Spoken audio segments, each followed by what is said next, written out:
हम चाहते हैं कि इंसाफ मिले हर तबके को, हर कौम को। आज परभनी में जो है सिर्फ मुसलमान तो नहीं रहते ना, हमारे हिंदू भाई भी रहते हैं। उनका क्या हाल है? क्या उनके लिए सड़कें बनी है क्या?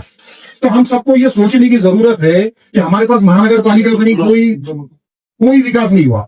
वैसे उसी तरह से अगर अपन नेशनल में देखें तो वहां पर 2014 से जब से बीजेपी आई हुई है सिर्फ डराया धमकाया जा रहा है। क्या होगा तो ये मुसलमानों की आबादी बढ़ जाएगी, फिर ये खिलाफत ला लेंगे, फिर ये आपके ऊपर कब्जा कर लेंगे, ये बोल के हमारे हिंदू भाइयों को डराया गया। ये डराते ना मुसलमान आ जाएंगे। कितना परसेंट है ये? 80 करोड़ को डराया जा रहा है 20 करोड़ से, और वो भी बेचारे 10 साल से डरे हुए। सरकारों की, स्टेट में हो, सेंट्रल में हो, कोई एजेंसी उनके हाथ में, फिर भी उनको डराया जा रहा है हिंदू खतरे में। अरे हिंदू खतरे में नहीं, भैया देश खतरे में। आपको जो है अपनी सत्ता चलानी है, अपना कारोबार करना है, अपनी कंपनियां चलानी है। किसान बिल लाया अडानी को फायदा करने के लिए, वक्त बिल ला रहे हैं फिर से कोई बिजनेसमैन को फायदा करने के लिए, जमीनों पे नजर है, हर चीज पे नजर है। यानी कि आप जो है कास्टिज्म के नाम पे धंधा करने के लिए बैठे हो। और जो मेजोरिटी है हमारे पास, हमारे हिंदू भाई लोग, अगर इन्होंने आवाज नहीं उठाने तो उनको क्या बोलो, मुसलमान के लिए कर रहे हैं। ये कानून जो बन रहा है मुसलमानों के लिए बन रहा है, उनको डराया धमकाया जा रहा है। उनका भी हाल ऐसा हो गया, तकलीफ हो रही है, बोल नहीं पा रहे। क्या बोले, खुद ही चुन कर दिया है तकलीफ में, वो बोल नहीं पा रहे। मगर नहीं बोलोगे ना तो ये देश बर्बाद हो जाएगा। आज हम लड़ रहे हैं, हम हमारे हिंदू भाइयों से भी रिक्वेस्ट करते हैं कि आप लोग भी हमारे साथ शामिल हो जाइए। ये जो धोखेबाज सरकार है, ये हिंदू मुस्लिम करा के, ये दंगे करा के, ये नफरत फैला के अपने कारोबार कर रही है। जब अंग्रेज आए थे तो उसका कुछ एक स्टडी में आंकड़ा निकला था कि कितना टैक्स लगाते थे, तो 700-800 करोड़ का कुछ कलेक्शन करके लेकर जाते थे। इन्होंने लाखों करोड़ हर बार कलेक्शन करते हैं, तो वो टैक्स कहां जा रहा है? स्विस बैंक में जाता है। अगर नहीं जाता तो फिर कहां है? डेवलपमेंट क्यों नहीं हो रहा है? जब टैक्स भर रहे हो तब डेवलपमेंट क्यों नहीं हो रहा है? तो अगर कोई सवाल पूछेगा तो उसको क्या बोलो कि हिंदू मुस्लिम का मुद्दा डाल दो। तो इसीलिए जो है आपके सामने एक ऑप्शन है एसडीपीआई, जो इंसाफ के लिए काम करती है, हर समाज के लिए काम करती है। अल्हम्दुलिल्लाह परभनी में अच्छे खासे नौजवान हमारे से जुड़े हैं। हम आप सबसे भी रिक्वेस्ट करते हैं कि एक नई सोच के साथ इनके साथ जुड़े, इनको मजबूत करें। महानगर पालिका में हो, विधानसभा में हो, लोकसभा में अपनी लीडरशिप पैदा करें। ये जो पुराना खेल अभी तक चलता हुआ आया है, इसको खत्म करने के लिए यूथ को आगे आना पड़ेगा और जिम्मेदारी उठाना पड़ेगा। दो ही तरीके होते हैं, एक तो जो हो रहा है ना 80 साल से, इसको चुपचाप बर्दाश्त करते हैं और 100 साल के लिए, या तो फिर जिम्मेदारी उठाओ इसको बदलने के लिए। तो जिम्मेदारी उठाना पड़ेगा, सबके लिए उठाना पड़ेगा। हम हमारी कम्युनिटी की बात नहीं करें सिर्फ मुसलमानों की, हम पूरे देश की बात करें कि अगर देश को बर्बादी से बचाना है तो सबको जिम्मेदारी उठाना पड़ेगा। एसडीपीआई आप सबसे रिक्वेस्ट करती है कि इसके हाथों को मजबूत कीजिए, इनके साथ आइए, इनको ताकत दीजिए।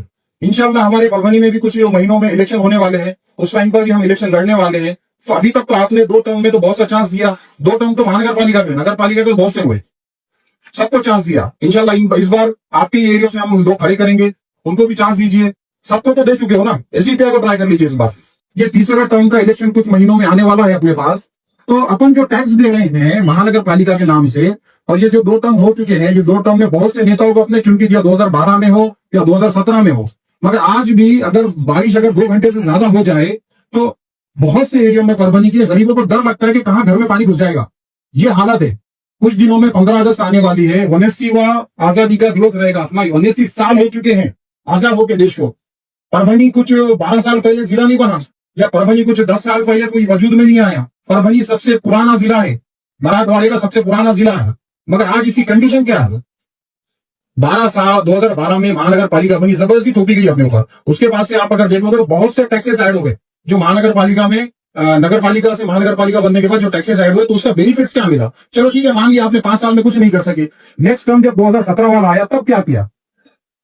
आज भी आपके पास 2 महीने 3 महीने के बाद लोग आएंगे और बोलेंगे कि हमको चुनकर लाकर दो और इनकी सड़क बना देंगे। तो 10 साल में क्या करें? झक मारे। 10 साल में क्या किया? ये परभनी के हर बार मेंबर से हमारा सवाल है, आपकी तरफ से सवाल है। आप लोगों ने हमको हिम्मत दी, इसीलिए हम उनसे आज पूछ रहे हैं। वो महा उपायुक्त जो है, वहां पर हम गए थे एक मदीना नगर के इश्यू को लेकर, वो बोल रहा है कि हमारे पास बजट नहीं है। मतलब क्या विकास का कारोबार लगा रखा है? बजट नहीं है, ये क्या बात हुई? क्या किसी की हरकत की मांग हुई क्या? टैक्सेस कम हुए किसी के? नहीं, इस साल में टैक्स नहीं लेते अपन। ऐसा कभी हुआ किसी के साथ? जब पैसा पूरा ले रहे हो, टैक्स पूरा ले रहे हो, तो फैसिलिटी क्यों नहीं दे रहे हो? और हम क्या मांग रहे हैं? हमारे घर में राशन भरने के लिए बोल रहे हैं क्या? हम बोल रहे हैं कि हमको बेसिक नीड्स है ना हमारी, हमको पानी साफ दो, हमको सड़कें दो, हमको नाली वाली बराबर करके दो, ये मांग रहे हैं ना। कि घर में उसको कपड़े कौन लगा रहे? कौन गवर्नमेंट को बोल रहे क्या नहीं हमारे कपड़े धोके दो, हमारे बर्तन धोके दो? ऐसा तो कुछ नहीं है ना, हमारे बेसिक नीड्स है और हमारे पैसा भी ले रहे हो आप लोग। तो मतलब बोलने का मतलब ये कि 10-12 साल हो गए, आप अगर परभनी की हालत देखें तो बहुत खस्ता हालत है।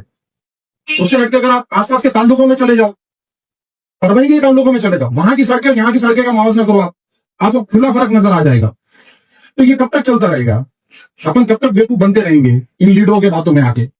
एसडीपीआई ने मौका दिया है, हम सबको एक चांस मिल रहा है, एक नई क़यादत को परभनी में लाना है।